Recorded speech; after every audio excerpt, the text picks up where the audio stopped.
Please welcome a member of the Founders Council, Tim Shriver Jr.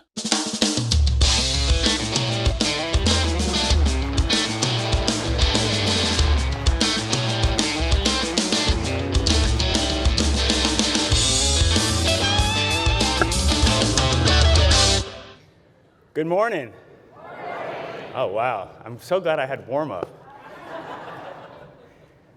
Well, I just want to say I've spent my whole life as a part of the Special Olympics movement. I've spent time in Special Olympics from small basketball gyms to World Games all across the country and the world, but I have never been to the Law Enforcement Torch Run Conference. So thank you so much for welcoming me here this morning.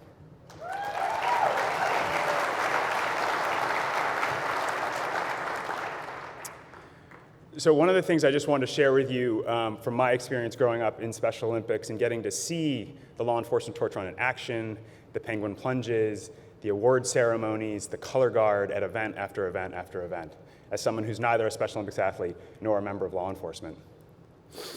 I think there's this powerful contrast that gets set up when we see an officer and an athlete together at Special Olympics events. For so many people, a Special Olympics athlete is someone, especially before they put the jersey on, who's worthy of pity. Luckily for us in this day and age, it's no longer a look of condemnation, but at best pity. People with special needs or with intellectual disabilities are often seen as people who are incredibly vulnerable, who are incredibly needy, who are in need of protection, who are in need of help. And right next to them, and this is true of Special Olympics as well, as a movement. We're often seen as a movement, as a group, as an organization that does nice things for needy people. This used to piss my grandmother off to the highest heights. Some people say to me today, they'll ask me, or they'll say, oh, your grandmother must have been a really sweet lady. It's like, there's some laughs in the room because you must have known my grandmother. She was anything but sweet. Not a sweet grandmother to anyone, including her grandchildren. She was fierce. She was competitive, she was angry, she was gritty, she was unfiltered. I was joking with Chief Sawyer yesterday that that's probably why she got along with cops so well. She adored the cops of the Law Enforcement Torch Run. And so I think, we see this movement, this group of people, by so many people outside the movement that see people in need, see people worthy of pity. And next to them, all of a sudden comes in the law enforcement. Whether it's with the torch, whether it's at the award ceremony, whether it's with the color guard. And to me, again, to many civilians, I think law enforcement is the picture of strength. It's the uniform, it's the badge, it's the gun, it's the baton, it's the handcuffs, it's the entire presence of an officer that says strength, that says invulnerability, that says guardian. And when that presence shows up at Special Olympics, it says to the world, it says to all there, this matters. Because police officers don't show up in places that don't matter. They show up in the hardest moments, they show up in the biggest moments, and so coming to Special Olympics means this matters. And that presence lends an entirely new meaning to a Special Olympics event. Again, whether it's in a small town basketball gym or on the biggest stage. But what I love about this relationship that I see playing out with the law enforcement's relationship with Special Olympics is a shift that happens. There's this incredible gift that you as law enforcement offer to our Special Olympics athletes and to us as a movement with your presence and the import and the gravity that you bring.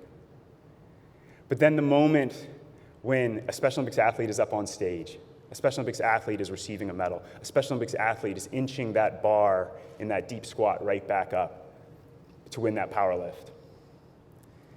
And I was talking to Joe Carloni last night, and he was talking about a moment where he was giving an award. And there was something the athlete said to him that turned him to tears like that. And the powerful thing about that is I can't tell you how many times I've seen that. So watching a law enforcement officer sitting in the crowd, listening to a speech, watching a deadlift, giving an award, and to see the tears start to come down their face. And why that is so powerful for two reasons, again, as an observer. One, I was talking to Chief Sawyer last night just about how hard your jobs are day to day. and the kind of time and calls you're brought to, the kind of experiences that you have day in, day out, and the fact that Special Olympics can be a place where you are no longer asked to be invulnerable, no longer asked to be steel for the rest of us. And so I think there's just this powerful relationship here that, again, just as an observer, just as someone who's gotten to be in the presence of these moments, the ways in which you as law enforcement and all you Special Olympics athletes in the world give this gift to each other, and in doing so give a gift to the rest of us, of what it's like to be both strong and vulnerable, what it's like to be both weak and inspiring, what it's like to bring these parts of the human soul and the human spirit together, because that is something we so desperately need in our world, inside and beyond of Special Olympics. And so what does that have to do with my job here today? My job here today is actually to make an introduction. And the reason I start with this is because the woman I'm about to introduce you to, who needs no introduction for many of you, is someone who is one of the most powerful examples of this dynamic in my life.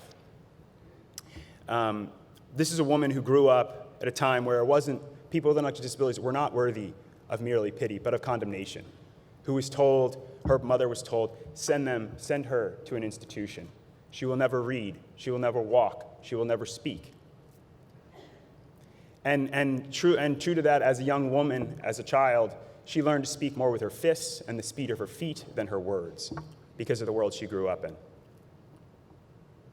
And now, more than 5 decades into her time within Special Olympics, she speaks more languages than most people in this room.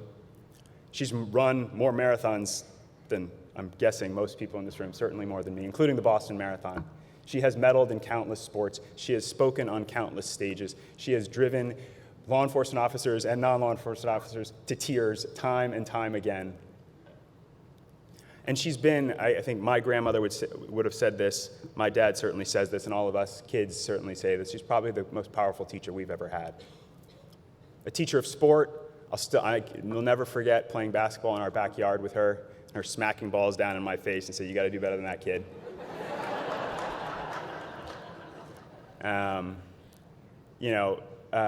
A teacher of faith. Never forget going to church with her growing up, learning to pray, learning what faith really looks like. And the power of words, I'll never forget being in my second grade classroom and her coming in to speak to us, teaching us soccer, showing off her gold medals, and also taking the moment to tell us, I grew up fighting. I grew up with my fists. I grew up with broken bones. But the most hurtful thing that I have ever received were the words of hatred, the words of condemnation. So taught us the power of language from a young age that I got to grow up with, which I'm incredibly grateful for. And I'll just end with this, just to give you a sense of kind of the flip in this woman. I think even people today that don't know her would probably still look at her and underestimate her.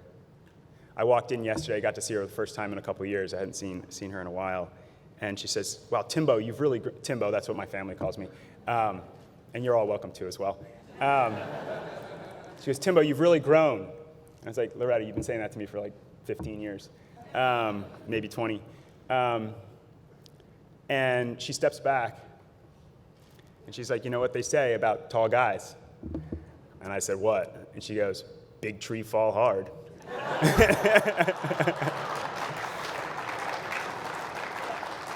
So with that, I would like to introduce the absolute legend of Special Olympics, the Chief Inspiration Officer of the Board of Directors, my dear, dear friend, hero, and inspiration, Loretta Claiborne.